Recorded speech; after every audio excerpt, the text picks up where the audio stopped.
Ropeto Nanong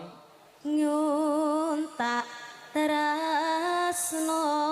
senadyan mung srana piranti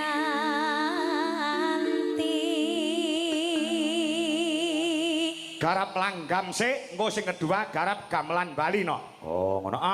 uga aku salam kelawan anak-anakku seniman dalang ingkang mapan ana ing Nganjuk ya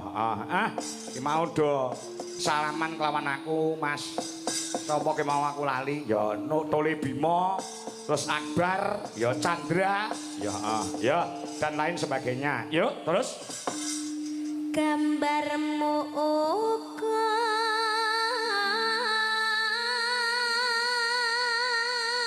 ketoprak sik Mas Dodo ya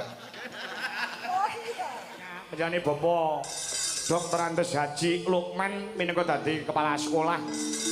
wonten ing mriki dereng tindak panggung merga mbok menawa panjenengane kepengin sapet jagong tegese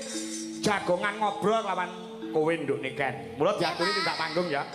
yap diaturi tindak panggung monggo Pak Lukman ya termasuk mengidolakan genduk Niken Salindri oh ngono keparang tindak mriki Pak ya engko sadurunge ibu guru napa bapak guru sing nyumbang lelagon kepala sekolah yang pertama kali diaturi tindak panggung oh ngono engko nek kersa bakal tak wenehi kenang-kenangan saka aku no ya tandha tresna yo turuk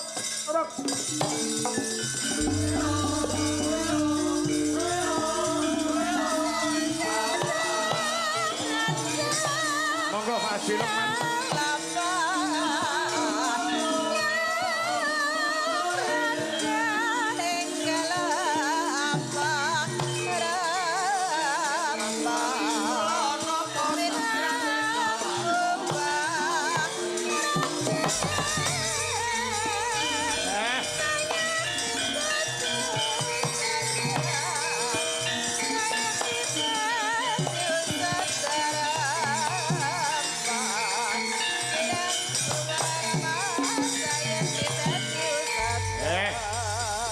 monggo Pak Haji Lukman menika idola panjenengan genduk Niken Salindri sampun berbaur dengan mriki Assalamualaikum Bapak Waalaikumsalam warahmatullahi wabarakatuh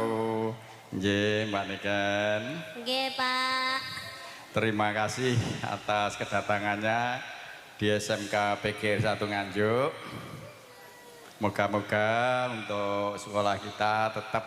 eksis dan banyak siswanya amin